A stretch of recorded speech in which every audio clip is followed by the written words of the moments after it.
My name is Sydney Mitchell, and at 11 years old, I learned that food was a luxury.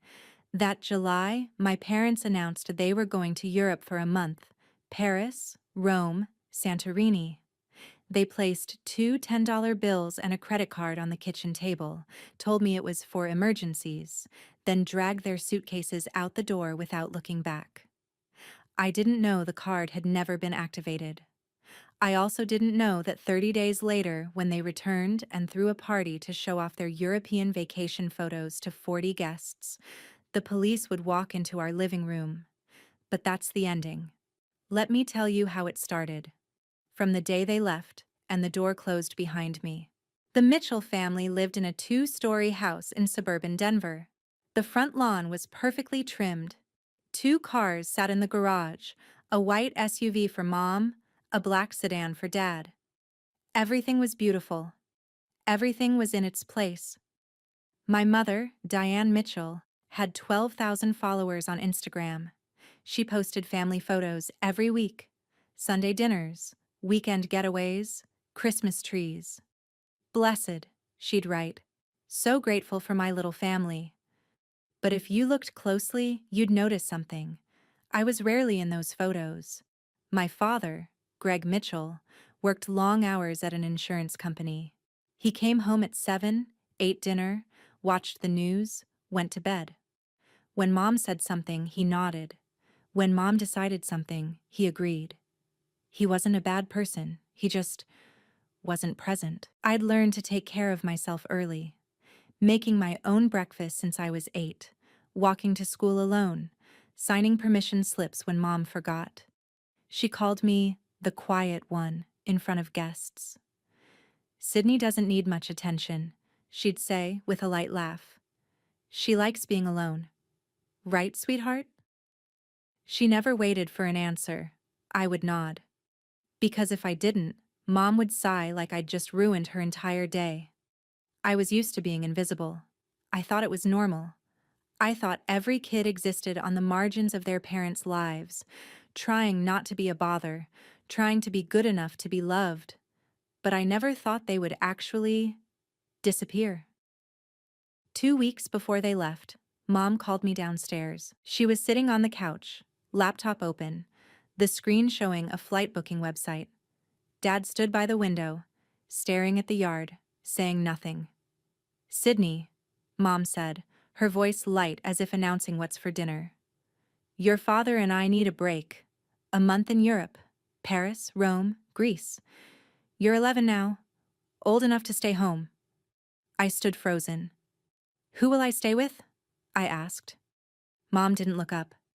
"You'll stay alone. What's so hard about that?" "But a whole month?" "Sydney." Her voice sharpened. "Don't be dramatic. You know how to take care of yourself. I've taught you everything." I looked at Dad. He was still facing the window, his back to me. "Can Grandma come stay?" I asked. "Or Aunt Ruth?" "Grandma's busy." Mom cut me off. "And Ruth." She paused, lips pressed tight. "You know I don't speak to her." I didn't know why Mom hated Aunt Ruth. I only knew she hadn't been allowed in our house for 5 years. Mom stood up, pulled two $10 bills and a silver plastic card from her purse. She placed them on the table in front of me. $20 for snacks if you need them, and this card is for emergencies. She looked at me, eyes cold. "Don't use it unless the house is on fire. Understand?" I nodded. "Good." She turned back to her laptop. "Flight's Monday morning. We'll be back in exactly 1 month." I picked up the money and the card, walked upstairs. I didn't know that credit card had never been activated. Monday morning, I stood at the door and watched them leave. Mom wore a floral dress, hair freshly done, pulling a brown Louis Vuitton suitcase. Dad carried 2 bags, loading them into the Uber waiting at the curb. "Remember to lock up," Mom said without turning around. "Don't bother anyone, and remember, you're old enough now." They got in the car. The car pulled away, disappeared around the corner. I stood at the door for 5 more minutes, as if they might come back and say it was all a joke. They didn't come back. That first night, the house was so quiet I could hear the refrigerator humming, the clock on the wall, the wind outside the window. I lay in bed, eyes open, staring at the ceiling until 3 in the morning. The next morning, I opened the refrigerator, nearly empty. Half a carton of milk, 4 eggs, a loaf of bread 2 days past its expiration date, some jars of tomato sauce, no meat, no vegetables, nothing that could be called a meal. I counted my money. 2 $10 bills. $20. I did the math. 20 divided by 30 days. 66 cents a day. Maybe if I just eat less, I told myself. I pulled out the credit card, tried to order pizza online, entered the card number, hit confirm. Transaction declined. I tried again. Declined. I called the hotline printed on the back of the card, followed the automated prompts. This card is not activated. Please contact your bank for assistance. I looked at the 2 $10 bills on the table. That was all I had. And my parents were in Paris. Day 3, I walked to the grocery store down the street. I stood in the aisle, calculating every cent. Ramen noodles, 79 cents a pack. White bread, $1.29. Peanut butter, $2.99. I bought 6 packs of ramen and a loaf of bread with my first $10. Got back $2.62 in change. The cashier looked at me. Shopping alone, sweetie? My mom's waiting in the car, I lied. Back home, I rationed the ramen. 1 pack split into 2 meals. Half a pack with hot water for breakfast, the other half for dinner. Day 5, I tried calling Mom. 3 rings. 4. 5. Hello? Her voice, distant, music playing in the background. Mom, the credit card doesn't work. I don't have money for food. Sydney, she sighed. You're being dramatic again. You have $20. You can eat less. I'm at a restaurant. Stop calling. But Mom... Click. She hung up. I sat down on the kitchen floor, back against the empty refrigerator, and cried. That night, I opened Mom's Instagram. New post. Mom standing in front of the Eiffel Tower, beaming, holding a glass of champagne. Caption. Paris, je t'aime, living my best life. 123 likes. 15 comments. So gorgeous. You deserve this. Goals. I stared at that photo for a long time. Then I grabbed the old iPad Mom had given me last month. The one she didn't need after buying a new one. I opened the camera. Hit record. Today is day 5, I said, voice shaking. Mom posted a photo from a Michelin star restaurant. I ate half a pack of ramen.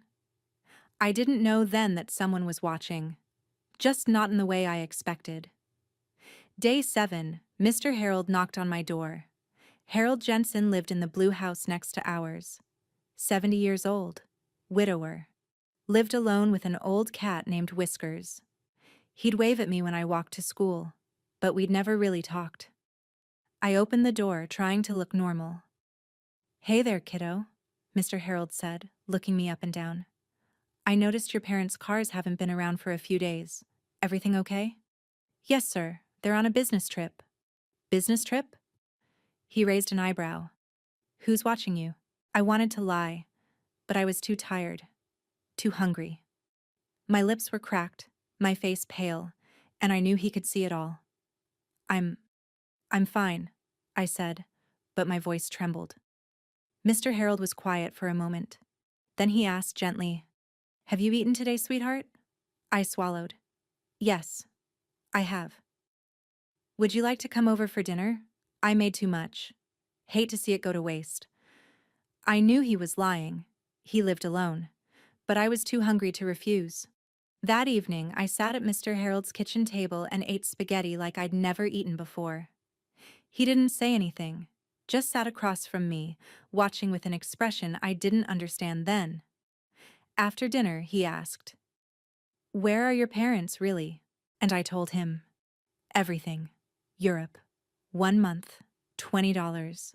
the card that didn't work. Mr. Harold was silent for a long time. Do you need me to call someone? He asked. The police? A relative? No, I almost shouted. Please don't. My mom said if I bother anyone, she'll... I didn't finish. But Mr. Harold understood. He sighed. All right, I won't call anyone, but I'm going to bring you food every day. And if you ever need to document anything, you write it down. Sometimes evidence is what protects you. Mr. Harold kept his silence for 10 more days, until silence was no longer an option. Week 2, summer school started. Mom had signed me up months ago, not because she wanted me to learn, but because she didn't want me lounging around the house. Now I understood. She needed me somewhere, so no one would ask why I was home alone. First day, I arrived late. Clothes wrinkled. I didn't know how to use the washing machine. Hair tangled. No one to help me brush it. Dark circles under my eyes. I still couldn't sleep. Mrs. Patterson, my homeroom teacher, watched me walk in. Sydney, are you feeling all right? Yes, ma'am. She didn't say anything else, but I felt her eyes on me all through class. Day 3 at school, I nearly fainted during math. Everything started spinning. The blackboard blurred. I gripped my desk, but my legs had no strength left. Sydney! Mrs. Patterson's voice. When I woke up, I was lying on the nurse's office bed. The school nurse was looking at me, worried. Did you eat breakfast this morning? She asked. Yes, I did. Half a pack of ramen. 6 hours ago. The nurse put me on a scale. Then she looked at the number, frowning. You've lost 9 pounds in 2 weeks, she said. Where are your parents? Silence. Sydney? Her voice softened. Who's taking care of you? I looked down at my hands. Thin. Pale. No one. The nurse and Mrs. Patterson exchanged a look. Mrs. Patterson sat down beside me, her voice gentle but serious. You don't have to say anything right now. But I need you to know, I'm not going to pretend I don't see what I see. I didn't cry. I'd forgotten how. But for the first time in 2 weeks, I felt like someone actually saw me.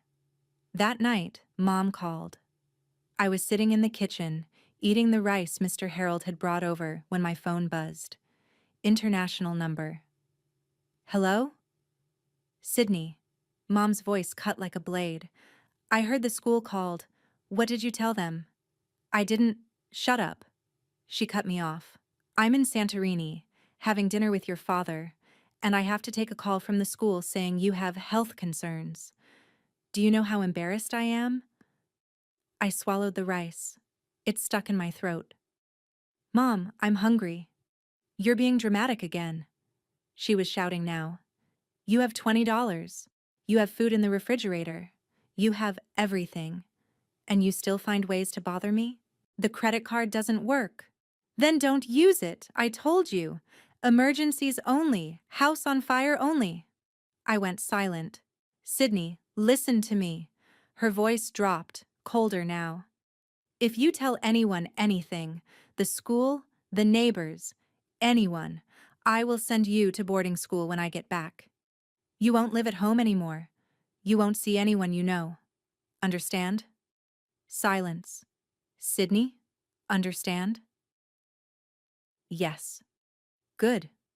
I heard Dad say something in the background, but he didn't take the phone. Didn't ask if I was okay. Don't call again. I'm trying to relax. Click. I set the phone down. My hands were shaking. I opened Mom's Instagram. New photo. Mom and Dad in front of a Santorini sunset, smiling radiantly. Caption. Sunset dinner with my love. I grabbed the iPad. Hit record. Mom just called, I said, my voice no longer shaking, just hollow. She threatened to send me to boarding school if I tell anyone. She said I'm being dramatic. I paused, looking straight into the camera. I'm not being dramatic. I'm starving. And she doesn't care. That night, I decided, if no one would believe me, I would have evidence that would make them believe. From day 18, I recorded videos systematically. Every morning, I woke up, grabbed the iPad, and started filming. Day 18. I opened the refrigerator, pointing the camera inside. 2 eggs left, half a loaf of bread. Ran out of milk yesterday. I filmed the bathroom scale. 84 pounds, down another pound from last week. I screenshot Mom's emails. Stop bothering me, I'm on vacation. And read them aloud on camera. I kept a written journal too, each page clearly marked, date, meals, how I felt. Day 19, ate 1 egg and half a pack of ramen. Mom posted a photo eating oysters in Monaco. Comment, living the dream. I'm living a nightmare. Day 20, stomach hurt all day, no food left. Mr. Harold brought a sandwich. Don't know how to thank him. Day 21, school emailed Mom. She didn't respond. Mr. Harold watched me getting weaker each day. You have to let me help, he said one evening, voice worried. I can't just stay quiet forever. You promised. I know. He sighed. But you're not okay. I'm going to call the school. I won't give details. I'll just tell them someone needs to check on you. I wanted to argue, but I was too tired. Okay, I said. But don't tell them your name. The next morning, Mrs. Patterson received an anonymous call. A concerned neighbor. A student named Sydney Mitchell needed checking on. She looked at the notes she'd been keeping. Dates. Symptoms. What I'd said. Everything she'd observed over the past 2 weeks. She knew she was a mandatory reporter. And she knew she couldn't stay silent any longer. Day 20, I received an email from the school. We need to speak with your parents. If we cannot reach them within 48 hours, we will be required to notify the authorities. The principal called Mom on the international emergency number. I wasn't there for that call. But later, Karen, the woman who would change everything, told me what happened. Mrs. Mitchell? This is Principal Davis from Westbrook Academy. What is it? Mom's voice was sweet, concerned mother mode activated. Did Sydney do something? We're concerned about Sydney's health. She's showing signs of malnutrition. Oh goodness, Sydney's being dramatic again. Mom laughed lightly. She's an imaginative child, you know. There's a babysitter staying with her, Mrs. Johnson. She comes by every day. Could you give us Mrs. Johnson's contact information? A beat of silence. Let me look it up. I'll send it right over. She never sent it. The principal waited 24 hours. No Mrs. Johnson's number. No one to verify. Meanwhile, the school nurse filed an official medical report. Sydney Mitchell, age 11, lost 9 lbas in 3 weeks. Signs of malnutrition. Parents unreachable. Investigation recommended. A mandatory report was submitted to Colorado Child Protective Services. A case was opened. A caseworker was assigned. Her name was Karen Oyalaran. That night, Mom sent me an email. Subject line empty. Just 1 paragraph. Sydney, I know the school called. If you say anything, if you embarrass me, I will tell them you're a lying child who needs psychiatric treatment. You'll be sent away, and no one will believe you. Understand? I read the email 3 times. Then I opened the iPad. Hit record. Today is day 22, I said, my voice calmer than I felt. Mom just emailed threatening to tell people I'm mentally ill if I tell the truth. I read the email aloud on camera, every single word. This is evidence, I said. I'm not lying, and I won't be silent anymore. Quick pause. If you're thinking, why didn't Sydney just call the police from the start? Remember, I was 11 years old. I'd been taught that parents are always right, that bothering people is bad, that if I was good enough, I'd be loved. It took 20 days of hunger to understand. No amount of being good would ever make them care. If this story is hitting close to home, hit like and follow so you don't miss what happens next. All right, here's what happened after that. Day 22, Karen Oyalaran came to my door. I'd never met a CPS caseworker before.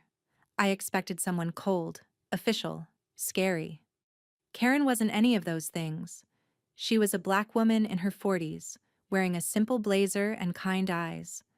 She smiled when I opened the door. Hi, Sydney. My name is Karen. I'm from Child Protective Services. May I come in? I hesitated. Mom's voice echoed in my head. Don't bother anyone. Don't embarrass me. But I was so tired of being alone. Okay, I said. Karen stepped inside. Her eyes moved around the house, the dark living room, the pile of dishes I didn't know how to wash, the silence that hung in every corner. Your parents are in Europe? She asked gently. Yes, ma'am. 1 month. 8 more days until they come back. Who's been taking care of you? I looked at the floor. No one. Karen didn't react.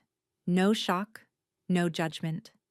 She just pulled out a small notebook and wrote something down. Can I see the kitchen, Sydney? I led her there. She opened the refrigerator, nearly empty. Just some condiments and a half-eaten loaf of bread Mr. Harold had brought. She looked at the trash can. Empty ramen wrappers. She looked at me. Thin, pale, dark circles under my eyes. Sydney, she said softly, do you have anything you want to show me? I don't know why I trusted her. Maybe because she was the first adult who asked instead of assumed. Maybe because I was desperate. I went to my room and came back with the iPad. I've been recording, I said. Every day. In case no one believed me. Karen took the iPad. She pressed play on one of the videos. Me standing in front of the empty refrigerator, reading the date, my voice shaking. When it ended, she looked at me. You're very brave, Sydney. These videos are important. Then she asked me a question no one had ever asked before. Sydney, do you want to be safe? For the first time, I said it out loud. Yes. Karen called Mom the next day. I wasn't in the room, but Karen told me everything afterward. Mrs. Mitchell, this is Karen Oyalaran from Colorado Child Protective Services. CPS? Mom's voice shifted, smooth, warm, the perfect concerned mother. Oh my goodness. Is Sydney all right? What happened? We've received reports of possible neglect. Your daughter has been alone for over 3 weeks. Alone? No, there must be a misunderstanding. Mom laughed lightly. Sydney has a babysitter, Mrs. Johnson. Lovely woman. She comes every day to check on her. I see. Could you provide Mrs. Johnson's contact information? Pause. Of course. Let me find it. I'll email it to you right away. She never did. Karen checked. There was no Mrs. Johnson in the neighborhood directory. No one by that name had visited our house. No one could confirm a babysitter existed, because she didn't. Karen filed a subpoena request for Mom's credit card statements. Legal, official, through the proper channels. 3 days later, the bank sent the records. Karen sat me down and showed me a printed page. Numbers, dates, transactions. Sydney, she said carefully, your parents spent $47,312 in Europe this month. Hotels, restaurants, shopping. I stared at the numbers. The supplementary card they gave you? Karen continued. It was never activated. Not a single transaction. Because it couldn't be used. I knew. I'd always known. But seeing it written on paper, official, undeniable, was different. They spent almost $50,000 on their trip, Karen said quietly. And they left you with 20. I didn't cry. I thought I'd forgotten how. But something inside me cracked. What happens now? I asked. Karen closed the folder. Now, we make sure you're safe. And when your parents come home, there will be consequences. Mom called me the night after she spoke with Karen. I was at Mr. Harold's house. Karen had arranged for me to stay there temporarily while the investigation continued. Safe. Fed. But Mom didn't know that. My phone rang. International number. My stomach dropped. Hello? Sydney. Mom's voice was ice. What did you tell them? Mom, do you understand what you've done? She wasn't yelling anymore. That was worse. You're destroying this family. Everything I've built. Our reputation. Our life. For what? Because you couldn't handle being alone for a few weeks? I was starving, Mom. You were fine. Now she was shouting. I gave you money. I gave you a card. I gave you everything, and this is how you repay me? By calling the government on your own mother? I gripped the phone tighter. The card didn't work. You knew it didn't work. Silence. Sydney, listen to me. Her voice dropped. Dangerous. When I get back, you're going to tell them you exaggerated. You're going to say you wanted attention. You're going to fix this. Something shifted in me. Something that had been bending for 11 years finally stopped. No. Excuse me? I said no. My voice was steady. I'm not lying for you. I have videos, Mom. The empty refrigerator. My weight dropping. Your emails threatening me. Everything. Long pause. What videos? I recorded every day. The food I didn't have. The scale. Your Instagram posts from Monaco while I ate half a pack of ramen. All of it. Mom's breath caught. You're lying. I'm not. And I'm done protecting you. She hung up. I sat in Mr. Harold's kitchen, hands trembling, but not from fear anymore. 3 days later, Mom posted on Facebook. Coming home to my baby girl. Can't wait to throw a party and share our amazing trip with everyone. 40 people RSVP'd, and I knew that party would be where everything ended. The day before my parents returned, Karen came to Mr. Harold's house. She sat across from me at the kitchen table, folder in hand, face serious but kind. Sydney, I want you to know what's going to happen. I nodded, gripping my glass of water. We have enough evidence. The videos you recorded, the medical reports from school, the credit card statements, your mother's emails. She paused. When your parents return, there will be legal action. Legal action? They'll be charged with child endangerment. It's a felony in Colorado. Karen's voice was gentle but firm. The police will be involved. I swallowed. Will they go to jail? That depends on a lot of things. But at minimum, they'll be arrested and processed. And Sydney, you won't be going back to live with them. Not right now. I should have felt something. Relief, fear, anger. Instead, I just felt empty. When? I asked. Tomorrow? When they're home? Karen hesitated. Sydney, your mother is planning a party. A welcome home party, 40 guests. I knew. I'd seen the Facebook post. We've decided to execute the warrant at the party, Karen continued. Not to humiliate them, but because we know they'll be home, there will be witnesses for safety, and... She looked at me carefully. Sometimes, the truth needs to be seen. That night, I couldn't sleep. Mom was at the airport right now, probably complaining about the long flight, probably already planning her outfit for the party, probably thinking about the Instagram caption she'd write. She had no idea what was waiting for her. I looked out Mr. Harold's window at the street. Quiet. Dark. 2 police cars would be parked around the corner tomorrow. The day my parents came back, the Denver sky was perfectly clear. 40 guests were on their way, and so was the truth. The welcome home party started at 5 o'clock. From Mr. Harold's living room window, I watched cars pull up to my house, one after another. Neighbors, Mom's coworkers, friends from her book club, people who had liked her Instagram posts, people who believed in the perfect family. Through our front window, I could see the decorations, balloons, a banner that said, "Welcome home," a slideshow playing on the TV, Photos from Europe, probably. Mom stood in the living room, wearing a new dress she'd bought in Milan. Hair freshly done, smile radiant, working the room like she was born for it. "Diane, you look amazing. Tell us everything about the trip. We missed you so much." I watched her hug guests, laugh, gesture toward the slideshow, the Eiffel Tower, the Colosseum, Santorini sunsets, every photo a performance, every smile a lie. One guest asked something. I couldn't hear the words, but I could read Mom's lips. "Sydney? Oh, she's tired. Resting in her room. You know how kids are at this age." She didn't know I wasn't in my room. She didn't know I wasn't even in the house. I watched the slideshow change. Mom and Dad toasting champagne in Monaco. Mom shopping in Milan. Dad on a yacht somewhere blue and beautiful.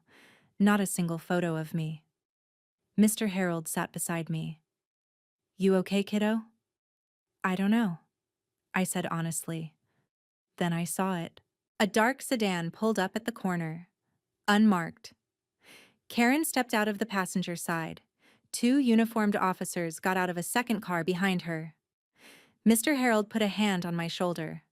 On the TV inside my house, the slideshow ended. Mom raised her champagne glass, ready to make a toast. The doorbell rang. Mom opened the door with a smile already on her face, probably expecting another guest. The smile froze. Karen Oyalaran stood on the porch in her blazer holding a folder. Behind her, two police officers in full uniform, a woman named Officer Nguyen and a man named Officer Brooks. "Mrs. Mitchell." Karen's voice was calm, professional. "I'm Karen Oyalaran from Child Protective Services.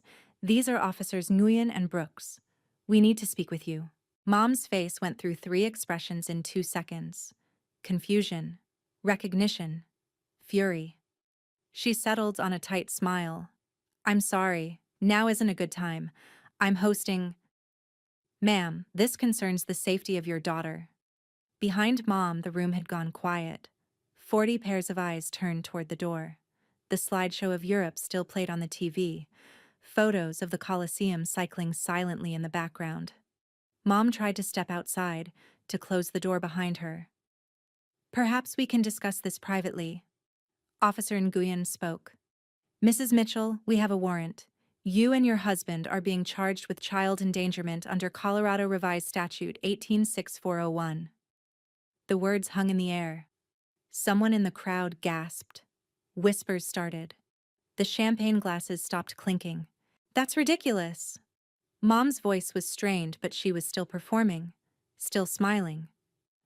"There's been a misunderstanding. Sydney is fine. She's upstairs right now." "Ma'am." Karen stepped forward. "Sydney is not upstairs. She's been in protective custody for the past 4 days." Mom's smile cracked. "What?" "Your daughter was found malnourished and alone. She documented everything." Karen held up the folder. "We have video evidence, medical records, and financial statements obtained through legal subpoena." The room was dead silent now. 40 guests stood frozen with champagne glasses in their hands, watching Diane Mitchell, the woman who had just shown them her Santorini sunset photos, being read her rights. Mom spun toward her guests, desperation cracking through her composure. "This is a misunderstanding." Her laugh was too high, too sharp. "Sydney is... She's an imaginative child. She makes things up. There was a babysitter—" "Mrs. Mitchell." Karen's voice cut through. "We've verified. There was no babysitter. No Mrs. Johnson. No one visited your daughter for 30 days. That's not... We also obtained your credit card statements through legal subpoena." Karen opened the folder, reading calmly. "You spent $47,312 during your trip. 5-star hotels, Michelin star restaurants, designer shopping." She looked up. "The supplementary card you left with Sydney was never activated. She couldn't use it. You left an 11-year-old with $20 in cash for an entire month." Murmurs rippled through the crowd. Dad, Greg, stood frozen near the TV, face white as paper. He hadn't said a word since the police arrived. Greg? One of his coworkers stepped toward him. Is this true? He opened his mouth. Nothing came out. A woman in the back, Mrs. Patterson, my teacher, who had been invited because she was a neighbor, stepped forward. I'm Sydney's teacher, she said, voice steady. I'm the one who filed the mandatory report. I watched that child come to school hungry, exhausted, wearing the same clothes for days. What you're hearing is an exaggeration. It's what happened. Mom turned on her. You? You did this? No, Mrs. Mitchell. Mrs. Patterson didn't flinch. You did this. The room went silent. Then Officer Nguyen stepped forward with handcuffs. You have the right to remain silent.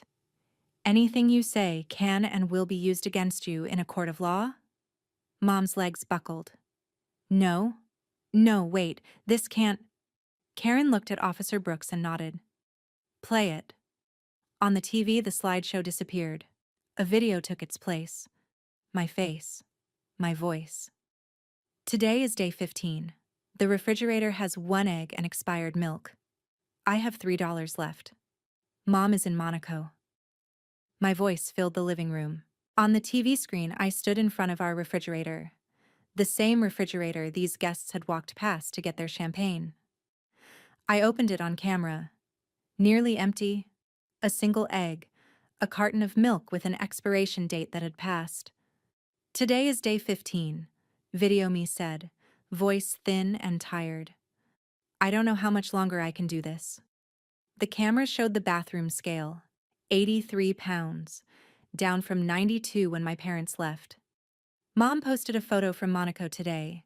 She's eating at a restaurant that costs $300 a plate. My voice cracked. I ate half a pack of ramen, it was the last one. Someone in the crowd, a woman in a blue dress, covered her mouth. The video changed. Day 18. I was reading Mom's email aloud. Yves, stop being dramatic, Sydney. You have everything you need. Don't call me again. My voice was hollow. She wrote this while I was hungry enough to feel dizzy. Another video. Day 22. The email where Mom threatened to call me mentally ill. I watched the room from Mr. Harold's window. I couldn't hear the video from here, but I could see the guests' faces. Horror, disgust, disbelief. Mom was screaming now. Turn it off! She's lying! She's… Mrs. Mitchell. Karen's voice was steady. These videos were recorded by your daughter on the iPad you gave her. They are date-stamped. They match the medical records from her school. They are evidence.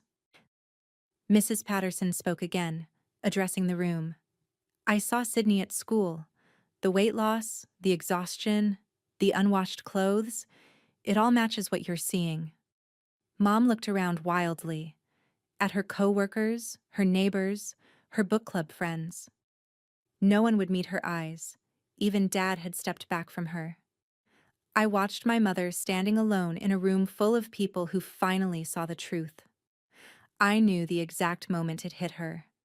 Mom's face went through every stage, denial, bargaining, rage, before settling on something I'd never seen from her before.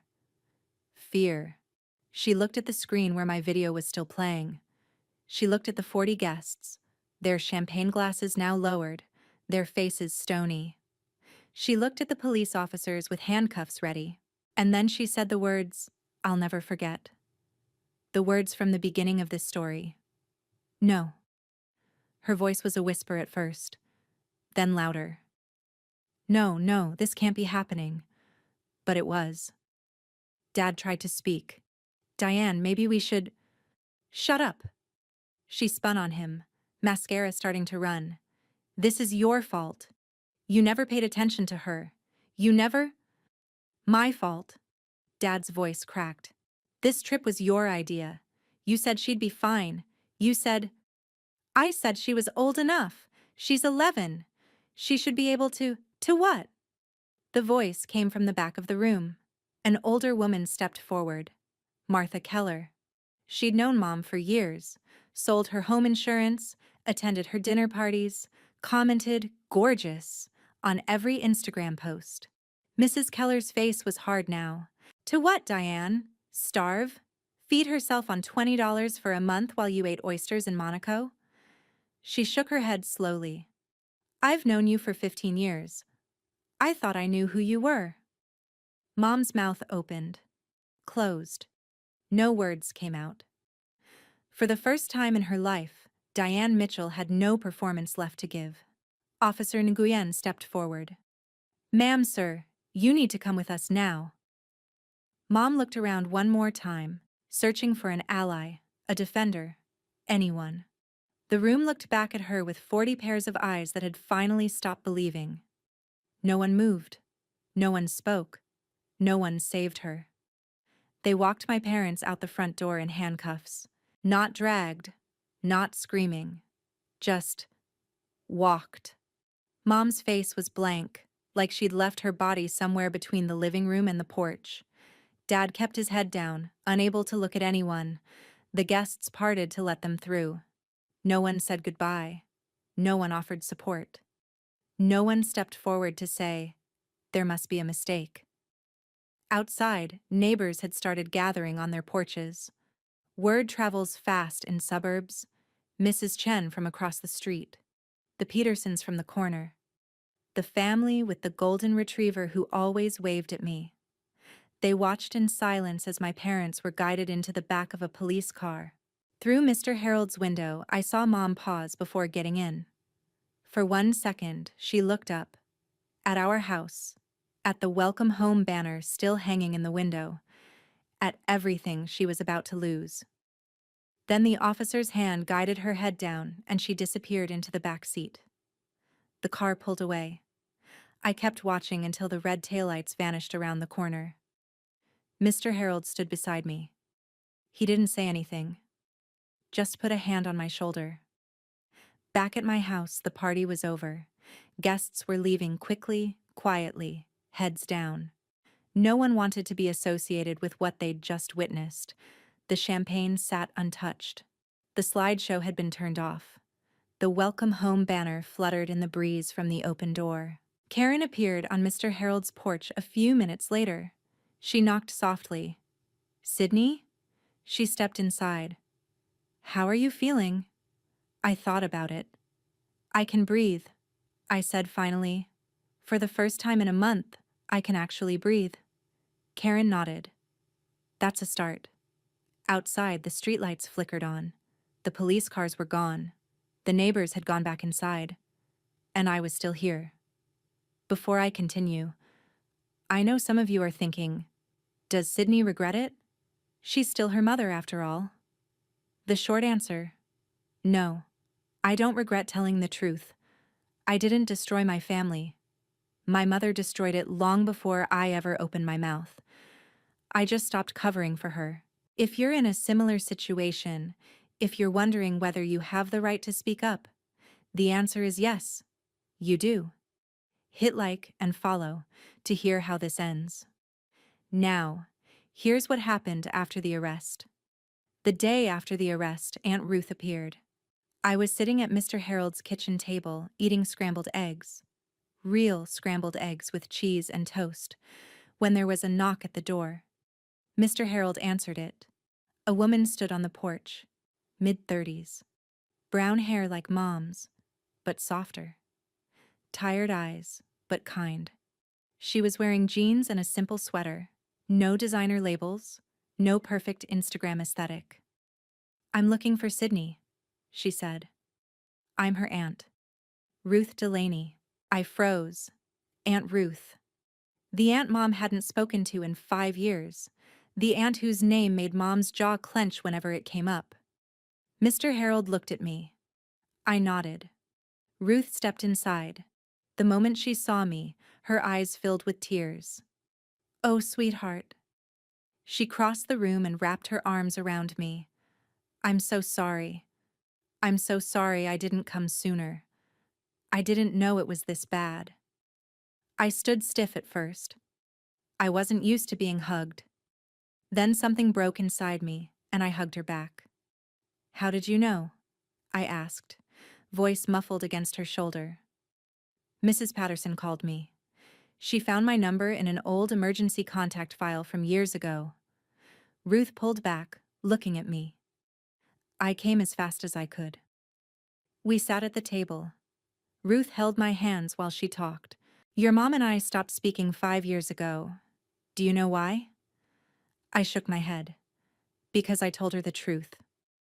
Ruth's voice was sad but steady.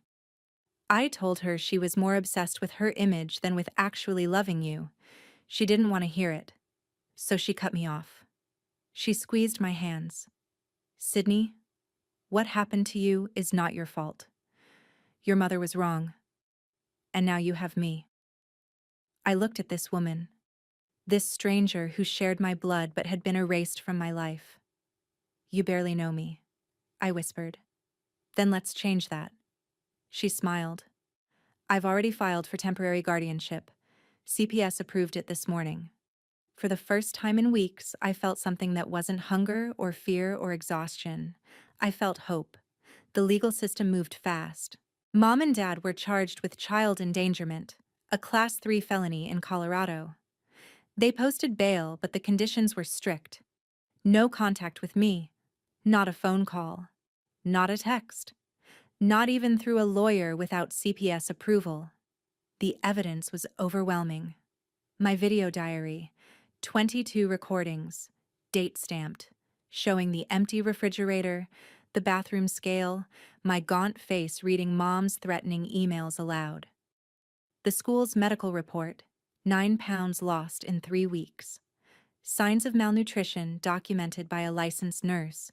The credit card statements, $47,212 spent in Europe, 5-star hotels, Michelin restaurants, designer shopping in Milan. Meanwhile, the supplementary card they'd given me showed 0 transactions, because it had never been activated. Mom's own emails. Stop being dramatic. Don't call me again. I'll tell them you're mentally ill. Their lawyer tried to spin it. A misunderstanding. An oversight. The parents believed arrangements had been made. But you can't argue with timestamps. You can't negotiate with bank records. You can't explain away a child who lost 9 pounds while her mother ate oysters in Monaco. The news spread through Denver like wildfire. Couple spends $47K on European vacation, leaves 11-year-old with $20. Mom's real estate company let her go within a week. We can't have this kind of publicity, they said. Dad was put on administrative review at his firm. Their names were in the papers, on local news, shared in Facebook groups. The Instagram account, the one with 12,000 followers, the one full of blessed and grateful, was deleted. But screenshots had already spread everywhere. A week after the arrest, Mom called me through her lawyer's number. Sydney. Her voice was strange, smaller. If you take back what you said, if you tell them you exaggerated, we can fix this. I promise I'll change. I held the phone for a long moment. Then I answered. Mom. My voice was calm, steady. Nothing like the scared 11-year-old who had begged for food 3 weeks ago. I have 22 videos. I have your emails. I have the credit card statements that CPS subpoenaed from the bank. I have the school nurse, my teacher, my neighbor, and a caseworker who all saw what you did. Silence on the other end. You had a month to change, I continued. Every time I called, you told me I was being dramatic. You threatened to send me away. You spent $47,000 on yourself while I ate half a pack of ramen a day. Sydney, I'm not finished. The words came from somewhere deep, somewhere that had been silent for 11 years. You didn't forget to activate that card. You didn't forget to arrange someone to watch me. You just didn't care. I wasn't part of the vacation. I wasn't part of the Instagram photos. I wasn't part of anything. Because to you, I was never really part of this family. I heard her breath catch. I don't hate you, Mom. And I meant it. Hate would require energy I didn't have. But I won't lie for you, and I won't talk to you again until I'm 18 and I can decide for myself. Sydney, please. Goodbye, Mom. I hung up. My hands were shaking, but not from fear, from something else. Something that felt like freedom. Ruth was standing in the doorway. She'd heard everything. Are you okay? She asked softly. I thought about it. I think so. I looked at the phone in my hand. I think I just said everything I needed to say. Ruth crossed the room and hugged me. I'm proud of you, she whispered. That was the hardest thing, and you did it. I didn't cry, but I held on tight. That was the last time I heard my mother's voice for 7 years. 6 months later, we went to court. I wasn't there. Ruth and Karen agreed it would be better for me to stay home, to hear the result afterward rather than watch my parents stand before a judge. But Karen told me everything. Mom and Dad took a plea deal to avoid a trial. Their lawyer had advised them. The evidence was too strong, the public sentiment too damning. A trial would only make it worse. The sentence, 2 years probation, 200 hours of community service, and a permanent mark on their records. Child endangerment, a felony conviction that would follow them forever. But that wasn't the real punishment. The judge revoked their parental rights, permanently. Parents have a sacred duty to protect their children, the judge said, according to Karen. You chose a luxury vacation over your daughter's safety. You left an 11-year-old alone for 30 days with $20 and a credit card you knew didn't work. This court cannot, in good conscience, return this child to your care. Ruth's guardianship became permanent that same day. I was officially hers. Mom cried in the courtroom. Not quiet tears, heaving sobs that echoed off the walls. But Karen said it didn't feel like remorse. It felt like grief for her reputation, her image, the life she'd built on Instagram likes and dinner party compliments. Dad said nothing. He'd barely spoken since the arrest. Just a hollow man in a suit, watching everything collapse. After the hearing, Karen came to Ruth's apartment with paperwork. It's done, she said. You're safe now, Sydney. Legally, permanently safe. She handed me an envelope. Your mother wrote you a letter. She asked the judge to pass it along. Karen paused. You don't have to read it. Not now. Not ever, if you don't want to. I took the envelope. It was heavy in my hands. I'll decide later, I said. I put the letter in my desk drawer. It stayed there for 7 years.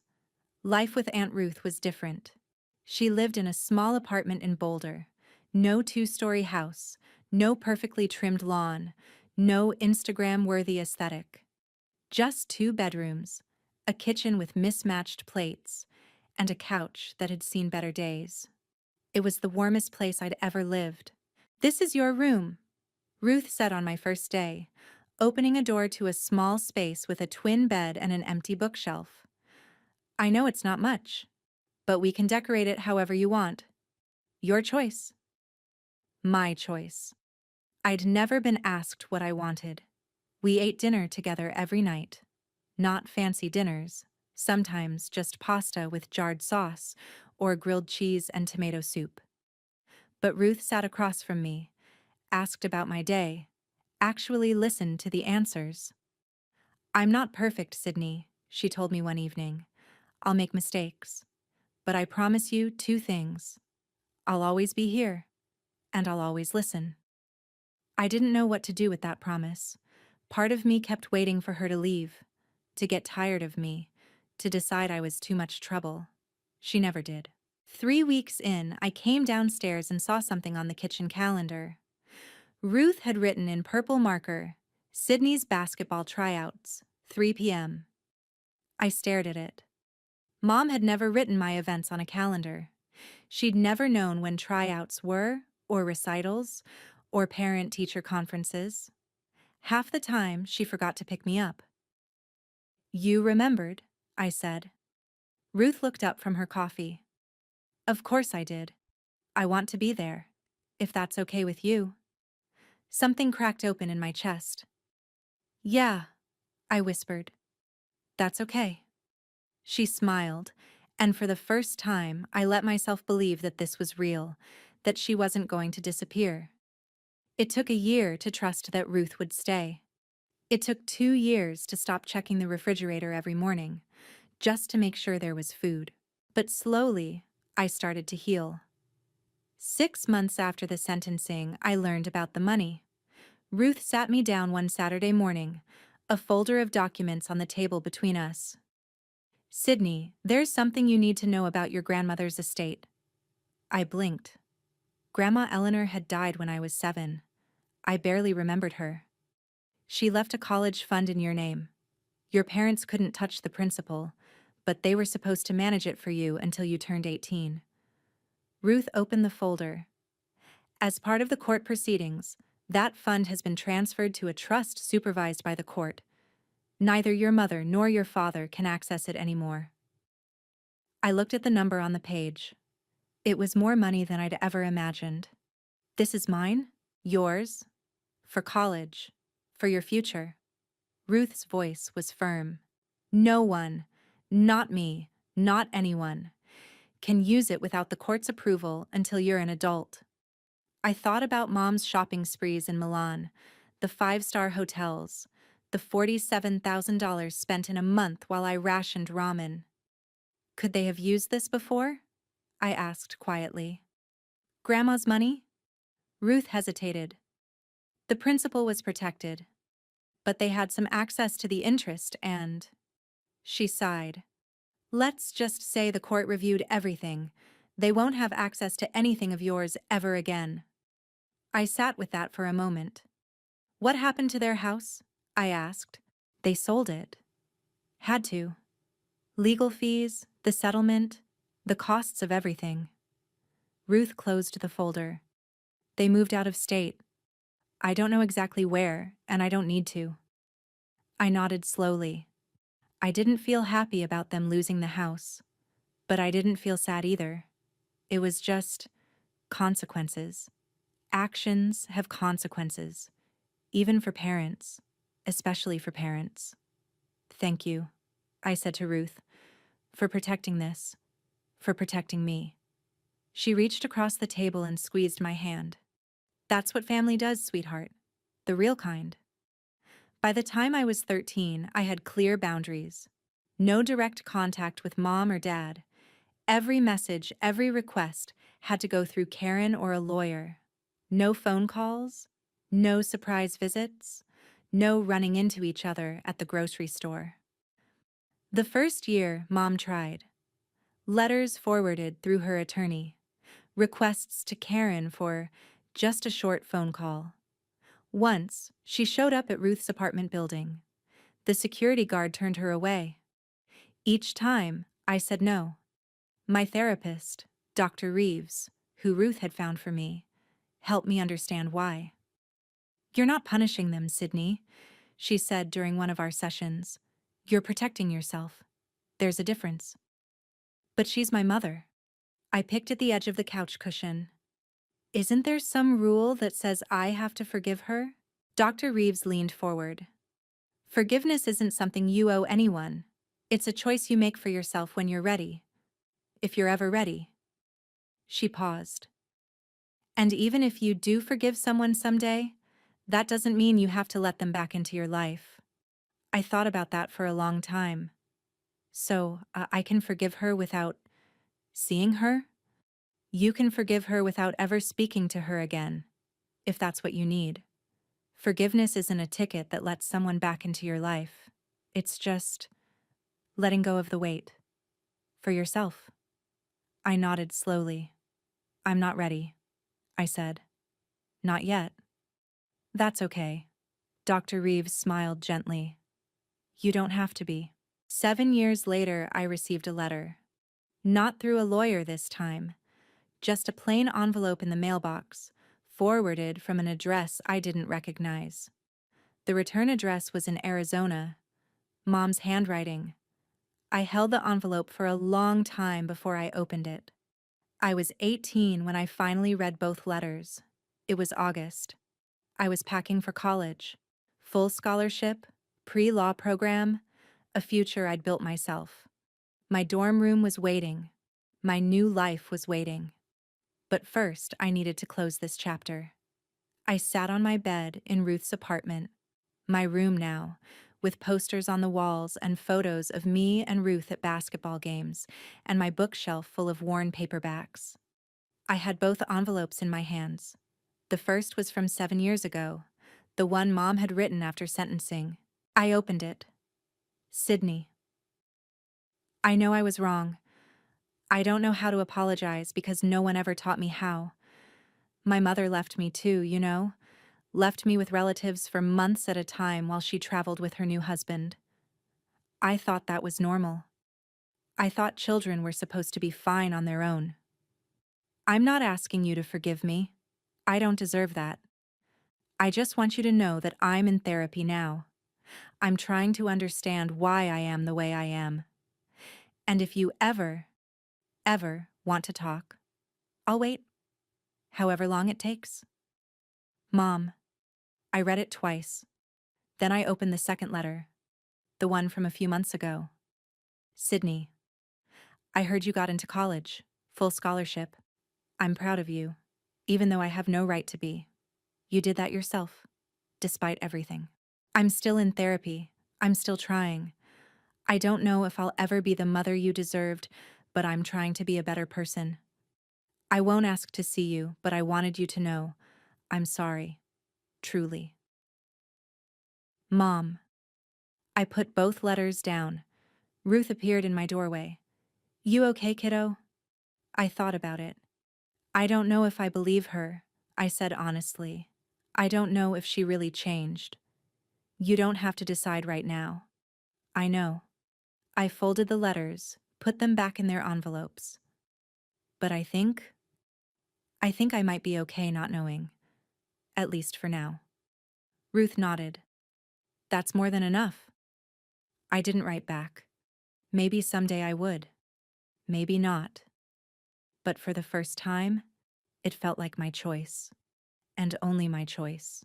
The day I left for college, I stood on the campus quad and looked back at everything. Not physically. Ruth had already driven home, waving from her car with tears in her eyes and a proud smile on her face. But in my mind, I traced the path that had brought me here. I remembered the 11-year-old girl sitting in an empty kitchen, counting $20, wondering if she could survive a month. I remembered filming myself in front of an empty refrigerator, voice shaking, not knowing if anyone would ever see those videos. I remembered Karen asking, "Do you want to be safe?" and realizing it was the first time anyone had given me a choice. I remembered Ruth showing up at Mr. Harold's door, a stranger who became family. I remembered standing in that kitchen, phone in hand, telling my mother, "I won't lie for you. 7 years. 7 years since that summer." And here I was, healthy, educated, whole. Not because someone rescued me, because I rescued myself. I'd been taught that speaking up was betrayal, that silence was loyalty, that good children didn't cause trouble. It took starving alone in my own house to understand the truth. Silence doesn't protect you. It only protects the people who hurt you. I looked around the quad, students laughing, carrying boxes, starting new chapters. My chapter. My life. I pulled out my phone and texted Ruth. "Made it. Room's nice. Thank you for everything." She replied instantly, "So proud of you. Always." I smiled. Someone behind me asked directions to the library, a girl about my age, looking lost. I pointed her the right way, and we ended up walking together, talking about majors and hometowns and hope. The past didn't disappear. It never would. But it didn't own me anymore. People ask me sometimes, if you could go back, would you do anything differently? The answer is always the same. No. I don't regret telling the truth. I don't regret the videos, the reports, the day the police walked into my mother's perfect party. I don't regret standing in that kitchen and telling her I wouldn't lie. The only thing I regret is that I had to wait until I was starving to understand that I deserved better. If you're listening to this and you recognize something, if you grew up invisible, if you were the scapegoat, if you learned to shrink yourself to fit someone else's comfort, I want you to know, speaking up is not betrayal. Setting boundaries is not cruelty. You are allowed to protect yourself, even from the people who were supposed to protect you. My mother left me with $20 and a card that didn't work. She thought I would be too scared, too obedient, too desperate for her love to ever speak up. She was wrong. I survived that month. I documented every day. I let the truth speak for itself. And when the consequences came, when she stood in her own living room, surrounded by her perfect guests, watching her perfect image shatter, that wasn't revenge. It was just reality catching up. Family isn't about blood. It's about who shows up. Ruth showed up. Mr. Harold showed up. Mrs. Patterson and Karen showed up. The people who love you will never ask you to starve for them. My parents left me with $20 and a locked credit card. But I walked away with something they could never give me: the truth, my boundaries, and a life that belongs to me. And that is the only happy ending I need. Thank you for staying until the end. If my story reached you, if you've ever felt invisible in your own family, if you've ever wondered whether you had the right to speak up, I hope you know now. You do. You always did. Don't forget to like, subscribe, and hit that notification bell so you don't miss stories like this. Check the description for the next video, another story about truth, boundaries, and finding your way out. See you in the next one.